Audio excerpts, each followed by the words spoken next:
If you begin feeling resentful toward your partner, or you just feel totally burned out in your relationship, maybe you're dragging, or the thoughts in your head are telling you you're doing it all, you don't have enough help, you overdo, you have everything dependent on you, it could be a problem of you overfunctioning.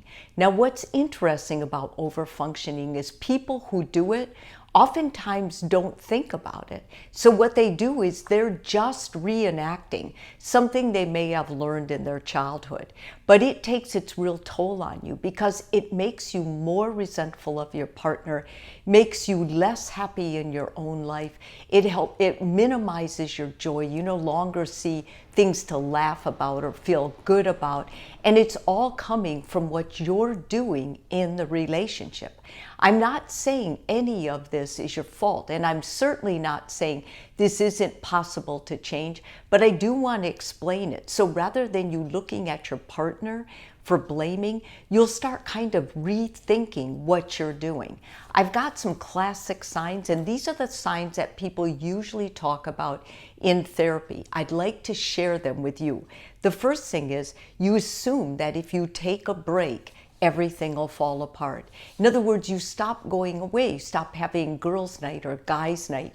You tell your buddies, no, I can't hang out, or you turn down possible promotion by getting out there and networking and talking at your career because you're too worried if you leave home, nobody will know what to do and the dog won't get fed. These kinds of worries keep you up at night, and they're part of the reason that you limit your own life, making you less happy with it, less fulfilled. Secondly, you frequently feel resentful.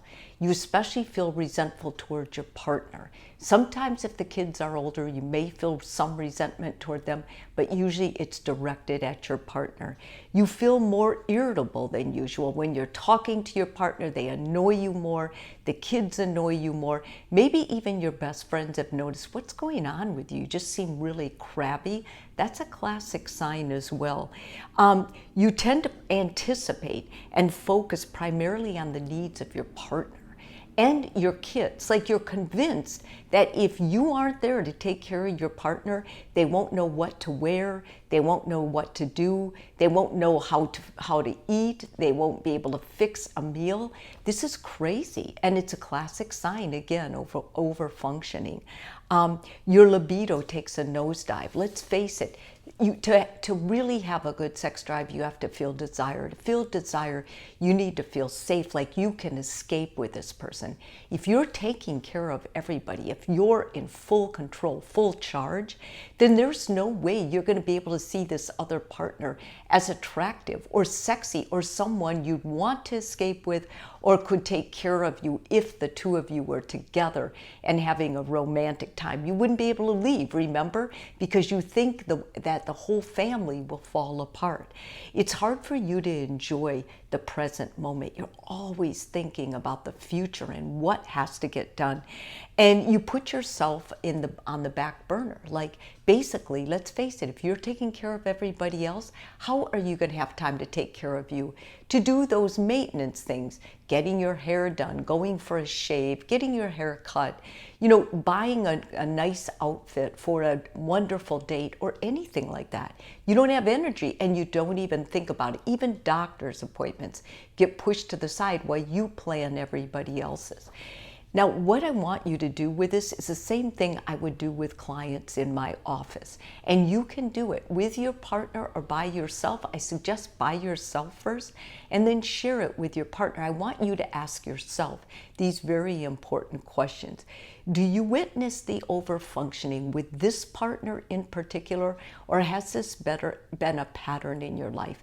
Did you grow up seeing either parent overfunction? It's highly likely that was modeled for you and became part of your brain access of what's normal. We repeat patterns we learned early in childhood, and usually we were rewarded for them in childhood, then we continue doing them after childhood. What are the benefits of you overdoing, of you overfunctioning? What's happening to you? What is the benefit to you? Because remember, it can benefit everybody else, but at the end of the day, there has to be warm fuzzies in it, or else you stop doing it. So there has to be some warm fuzzies within this. And next, what are some ways your partner could support you or do things differently? And are those things possible? Are the things they want to do getting in the way of you over-functioning, doing your role?